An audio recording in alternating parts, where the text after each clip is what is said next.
जलचर होने के कारण ग्राहक की शक्ति बढ़ गई। बड़े उत्साह से वह बल लगाकर गजेंद्र को खींचने लगा। यहाँ पर परीक्षित महाराज से सुखदेव गोस्वामी कह रहे हैं, ततो गजेन्द्रस्य मनो बलोजसाम कालेन दीर्घेण महान भूदवयः विकृष्णमाणस्य जले अवसीदतो विपर्यो अभूतम सकलम जलौकसः। आगे कहते हैं, इत्थम गजेन्द्र स यदा अपा संकटः प्राणस्य देहि विवशो यदच्छयाः अपारयन्न आत्मविमोक्षणे चिरं दध्याविमां बुद्धिमथा अभ्यपद्यतः। श्लोक संख्या 31।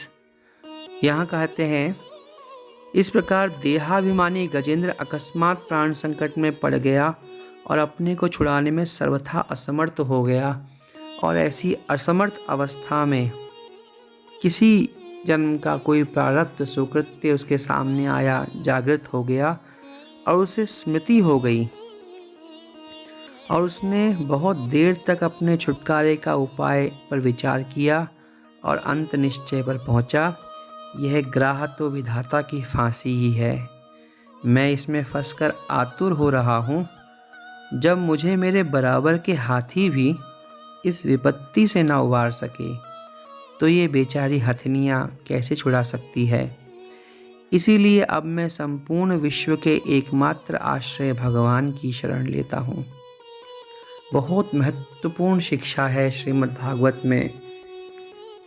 भगवान की शरण लेता हूँ, समस्त संसार के एकमात्र आश्रय।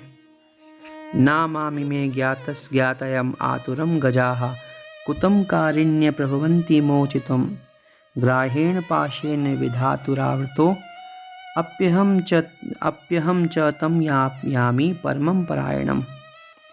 परमं परायणम अर्थात भगवान, परम भगवान की शरण। जब तक जीव भगवान की शरण नहीं लेगा तब तक उसके दुख की निवृत्ति नहीं हो सकती। और जितना जल्दी ये समझ आ जाए उतना ही आवश्यक है, उतना ही अच्छा है, कल्याणकारी है, श्रेयस्कर है, सुंदर है। गजेंद्र को जब यह समझ आया, कब समझ आया? जब वह अपना बल खो चुका है, जब वह अपना मद छोड़ चुका है, जब वह अपना स्वजनों का आश्रय छोड़ चुका है। अंत में जीव को ये समझ आता है कि मेरे शरीर के संबंधी मुझे काल से नहीं बचा पा रहे, मेरा धन मुझे नहीं बचा पा रहा, मेरा कुल मुझे नहीं बचा पा रहा, मेरा ज्ञान, मेरा कर्म, मेरा योग कुछ नहीं बचा पा रहा। मात्र अधोक्षज उन गोविंद के नाम मेरी रक्षा करेगा। वह भगवान का आश्रय ही मुझे लेना चाहिए था, परंतु अब समय नहीं रह गया। ऐसा विचार करके जीव पछताए, उससे पहले ही हमें समय पर भगवान नाम का आश्रय लेना चाहिए।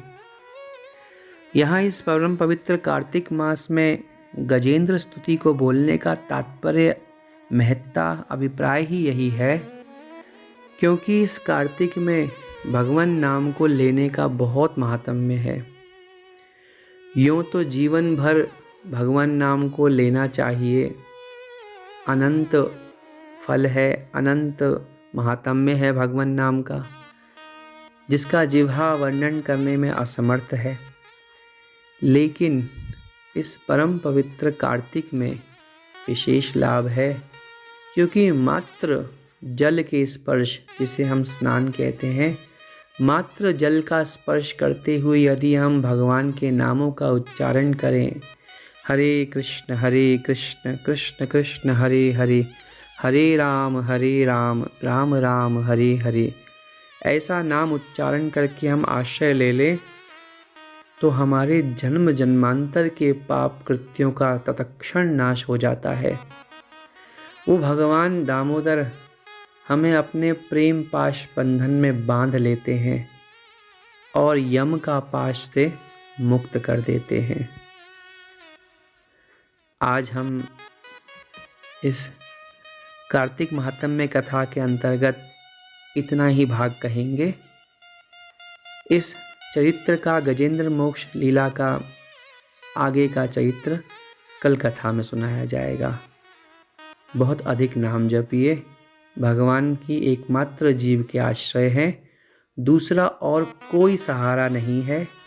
जीव का, हमारा, आपका, किसी का भी कल्याण भगवान के नाम आश्रय के बिना नहीं हो सकता। अतः निरंतर जिह्वा को नाम का अभ्यास दें। हरे कृष्ण कृष्ण कृष्ण हरे हरे, हरे राम राम राम हरे हरे।